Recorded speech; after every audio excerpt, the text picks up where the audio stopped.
The only place in Saskatchewan that offers a full-time professional firefighting program. It's Parkland College in Melville. The NFPA 1001 Professional Firefighting Program is delivered at our expanding emergency services training site just outside of Melville. And yes, it's the only program of its kind in Saskatchewan. This is the basic training you'll need for many industrial safety positions and to get started on a career as a firefighter.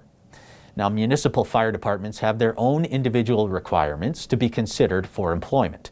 Many require additional training and emergency medical certifications.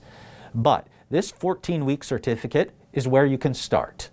Our training meets or exceeds National Fire Protection Association standards. You get a good blend of classroom theory and extra hands-on exercises and live firefighting techniques. Enhanced training also includes air breaks, resume writing, interview skill assessment, and presentations on fire safety to local schools.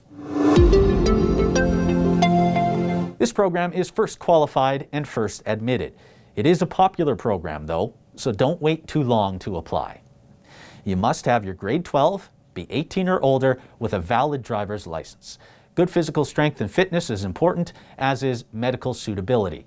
There's also an English language requirement. The 1001 firefighting program is 14 weeks, or about 3 months long. It runs from late July through October in Melville. Applications are open now. If you want to know more, book an appointment with an academic advisor today.